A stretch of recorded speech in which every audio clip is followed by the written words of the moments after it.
জুলাই পদযাত্রার ১৭তম দিনে ফরিদপুরে পদযাত্রা ও পথসভা কর্মসূচি পালন করেছে জাতীয় নাগরিক পার্টি এনসিপি। বৃহস্পতিবার দুপুর 12:30টায় ফরিদপুর সার্কিট হাউস প্রাঙ্গণ থেকে জনতা ব্যাংকের মোড় পর্যন্ত পদযাত্রা করে দলটি।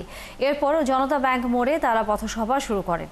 ফরিদপুরের পর বিকেলে রাজবাড়ী এবং মানিকগঞ্জে অনুষ্ঠিত হবে পদযাত্রা। পদযাত্রায় রয়েছে এনসিপি আহ্বায়ক নাহিদ ইসলাম, সদস্য সচিব আক্তার হোসেন, মুখ্য সমন্বয়ক নাসির উদ্দিন পাটোয়ারি, উত্তরাঞ্চল সমন্বয়ক সার্জিস আলম, সিনিয়র যুগ্ম আহ্বায়ক সামান্তা শারমিন, সিনিয়র যুগ্ম সদস্য সচিব ডক্টর তাসনিম জারা এবং দক্ষিণাঞ্চল সমন্বয়ক হাসনাত আবদুল্লাহ সহ অন্যান্য কেন্দ্রীয় এবং স্থানীয় নেতারা।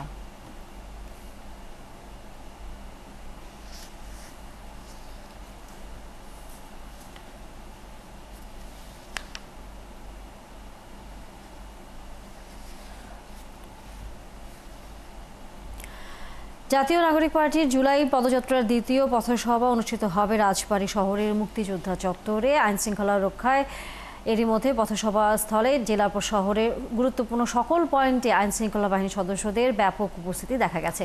আমাদের সহকর্মী মেহেদি হাসান যুক্ত হয়েছেন সেখান থেকে। মেহেদি, পথসভার সর্বশেষ খবর জানানোর পাশাপাশি কেন্দ্রীয় নেতারা সেখানে কখন এসে পৌঁছবেন এবং আইনশৃঙ্খলা পরিস্থিতি নিয়েও আমাদেরকে জানাবেন।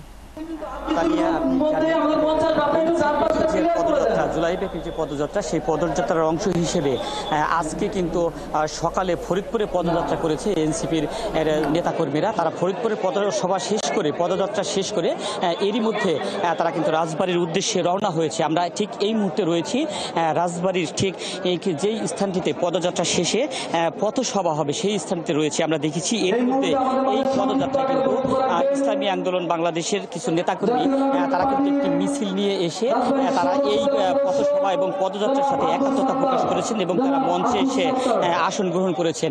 এছাড়াও এই পদযাত্রাকে কেন্দ্র করে রাজধানীতে কিন্তু কয়েক স্তরের নিরাপত্তা ব্যবস্থা গ্রহণ করা হয়েছে।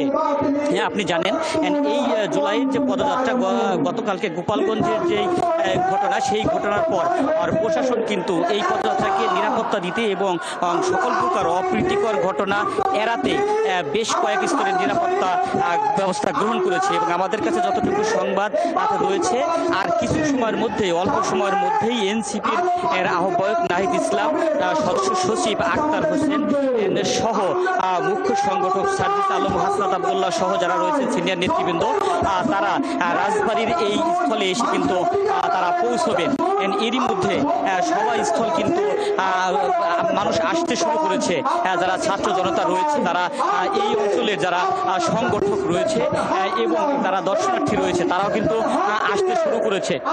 তবে তারা বলছেন যে এনসিপির যে নেতৃবৃন্দ যারা আসতেছেন, তাদের কাছে এই অঞ্চলের মানুষের অনেকে চাওয়া পাওয়ার বিষয় আছে।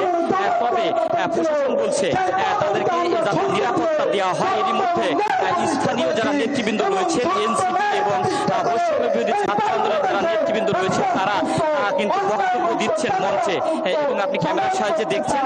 এই মধ্যে কিন্তু সভাস্থল কানায় কানায় পরিপূর্ণ হতে যাচ্ছে। এরই মধ্যে আমরা দেখেছি যে মানুষের যে উপস্থিতি, সেই উপস্থিতি রয়েছে। তবে আশা করা যাচ্ছে অল্প সময়ের মধ্যেই, হয়তো 15 থেকে 20 মিনিটের মধ্যেই এনসিপির যারা সিনিয়র নেতৃবৃন্দ রয়েছেন তারা এই সভাস্থলে এসে পৌঁছবেন এবং সেক্ষেত্রে এই স্থানটিতে রাজবাড়ির রেলগেট শহীদ স্মৃতি চত্বরে তারা কিন্তু আলোচনা সভায় তারা কিন্তু বক্তব্য দিবেন। তারা আমরা জানতে পেরেছি তারা এরই মধ্যে রাজবাড়ির আহ্লাদিপুর পর্যন্ত এসে পৌঁছেছে এবং রাজবাড়ির বড়পুর থেকে পদযাত্রা করতে করতে তারা এই স্থানটিতে এসে আলোচনা সভা এবং পথসভা মধ্যে দিয়ে এখানকার কার্যক্রম শেষ করে তারা মানিকগঞ্জের উদ্দেশ্যে রওনা হবে। মানিকগঞ্জে ধন্যবাদ মেহেদি হাসান। আপনার মাধ্যমে আমরা এনসিপি কিছুক্ষণের মধ্যে রাজবাড়িতে যে পথসভায় আয়োজন করেছে তাতে এনসিপি নেতারা অংশ নেবেন সেই খবর যেমন শুনছিলাম এবং একই সাথে সেখানকার সার্বিক খবরও আপনি জানাচ্ছিলেন। ফিরব নিশ্চয়ই আবার পরবর্তীতে আপনার কাছে। দর্শক সহকর্মী আমাদের সাথে রাজবাড়ি থেকে মেহেদি হাসান যুক্ত ছিলেন।